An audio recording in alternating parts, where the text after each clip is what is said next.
Hi అండి, అందరూ ఎలా ఉన్నారు? Welcome to SN foods and vlogs. ఈరోజు నేను చేసిన రెసిపీ వచ్చేసి పునుగులండి. మనం ఈవినింగ్ స్నాక్కి తింటాం కదా, అవండి. చాలా సాఫ్ట్గా, చాలా మనకి హోటల్లో చేసినలాగే వచ్చాయండి. చాలా బాగా అయితే వచ్చాయండి. తప్పకుండా ఇంట్లో అయితే ట్రై చేయండి. మనము బయట కొనుక్కొచ్చుకునే పని లేకుండా ఇంట్లోనే ఈజీగా ప్రిపేర్ చేసుకోవచ్చు. దీని తయారీ విధానం చూద్దామండి. నేను ఇక్కడ ఒక గిన్నె తీసుకొని 1 కప్పు మైదా పిండి అయితే తీసుకున్నాను. ఈ మైదా పిండిలో కొంచెం ఉప్పు వేసుకున్నాను, అలాగే కొంచెము వంట సోడా కూడా వేసుకున్నాను. ఇవన్నీ వేసుకున్న తర్వాత నేను ఇక్కడ ఇందులో కలుపుకోవడానికి వాటర్ అయితే నేను తీసుకోవట్లేదండి. నేను మజ్జిగ, బటర్ మిల్క్ అంటాం కదా, అవి తీసుకున్నాను. మీకు నచ్చితే పెరుగైనా తీసుకోవచ్చు. నేనైతే మజ్జిగ తీసుకున్నాను. వీటన్నిటిని ఒకసారి కలుపుకొని మజ్జిగ పోసుకుంటూ కొంచెం కొంచెం కలుపుకోవాలండి. ఒకేసారి మజ్జిగ పోసుకొని అయితే కలుపుకోవద్దు. కొంచెం కొంచెం పోసుకుంటే ఏంటంటే మనకి లూజ్ అవ్వకుండా ఉంటుంది. పిండి అనేది జారైతే ఇవి పునుగులు అనేవి రావండి. ఇలా చేతితోటి కొంచెం కొంచెం పోసుకుంటూ కలుపుకోండి. మీకు నచ్చితే పెరుగైనా వేసుకోవచ్చు. ఇలా కలుపుకోవాలండి. ఇలా కలుపుకొని పిండి అయితే గట్టిగానే ఉండాలి. నానేసరికి అది మనకు కొంచెం లూజ్ అవుతుంది. ముందే మనము జారుగా కలిపితే పిండి ఇంకా నానేసరికి లూజ్ అవుతుంది. దీన్ని అయితే ఒక 5 అవర్స్ నానబెట్టుకోవాలి. చట్నీ చేసుకుందాము.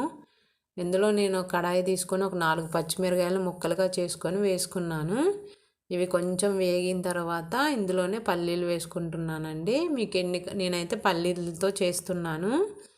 ఇలా వేయించుకోవాలి. ఇలా వేయించుకున్న తర్వాత వీటిని మనము కొంచెం చల్లార్చుకొని మిక్సీ పట్టుకోవాలి. ఈ మిక్సీలోనే కొంచెం కరివేపాకు, ఒక 3 వెల్లుల్లి, కొబ్బరి వేసుకోవాలండి, పచ్చి కొబ్బరి. ఒకసారి అయితే ఈ చట్నీ ట్రై చేయండి. చాలా టేస్ట్గా, చాలా బాగా ఉంటుంది.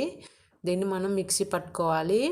ఇలా మిక్సీ పట్టుకొని పక్కన పెట్టుకొని స్టవ్లో నేను ముందుగానే ఆయిల్ పెట్టుకున్నాను. ఆయిల్ హీట్ అయిన తర్వాత ఈ బోండాల్ని 1 బై 1 మనకి చిన్నగా కావాలంటే చిన్నగా, పెద్దగా కావాలంటే పెద్దగా అన్నీ వేసుకోవాలండి. ఇలా అన్నీ వేసుకొని కొంచెం కలపెట్టుకోవాలి. మనం బయట అయితే కొనుక్కుంటాము, అవి ఎలా చేస్తారో ఏమో కదా. ఇంట్లో అయితే ఇలా ఈజీగా మనము అందరము హ్యాపీగా తినేయచ్చు, హెల్తీగా. తప్పకుండా ఇంట్లో ట్రై చేయండి. ఫస్ట్ టైం ఎవరైనా మన ఛానల్ని చూస్తుంటే సబ్స్క్రైబ్ చేసుకోండి. పక్కనే ఉన్న బెల్ ఐకాన్ని క్లిక్ చేయండి. వీడియో నచ్చితే తప్పకుండా లైక్ చేయండి. ఇవన్నీ మనం తిప్పుకుంటూ ఉండాలి. తిప్పుకుంటూ ఉంటే ఏంటంటే 2 పక్కల మంచిగా కాలుతాయి. తిప్పకుండా వదిలేస్తే ఒక పక్కే కాలుతాయండి. కాబట్టి మనము ఇలా తిప్పుకుంటూ ఉంటే 2 పక్కల కాలుతాయి. ఇంట్లో ట్రై చేయండి. ట్రై చేసి ఎలా వచ్చిందో కామెంట్లో కామెంట్ చేయండి. ఇలా మొత్తం వేగాలండి. ఇలా వేగడానికైతే ఒక 2 మినిట్స్ టైం పడుతుంది. మనకి చేసుకోవడానికి కూడా ఈజీయే. పిండి మనము కలుపుకొని ఒక 5 అవర్స్ అట్లా నానబెట్టుకుంటే సరిపోతుంది. మనము పిల్లలు స్కూల్ నుంచి రాగానే ఈజీగా చేసుకోవచ్చు. మార్నింగ్ పిండి కలుపుకొని పెట్టుకుంటే ఇవైతే కొంచెం ఒక 2 మినిట్స్ అయితే అయిపోతుంది. ఒక 2 మినిట్స్ అయితే కాలుతాయి. ఇలా తిప్పుతూ ఉంటే మనకి ఏంటంటే 2 పక్కల కాలుతాయి. చూసారు కదా, ఇవైతే అయిపోయాయండి. తీసుకొని నేను ప్లేట్లో అయితే పెట్టుకుంటున్నాను. ఇలా అయిపోయాయి, తీసుకొని ప్లేట్లో పెట్టుకుందాము. నేనైతే చట్నీని ఇలా పట్టుకున్నానండి. ఈ చట్నీ తాలింపు వేసుకోకపోయినా ఏం కాదండి. మీకు నచ్చితే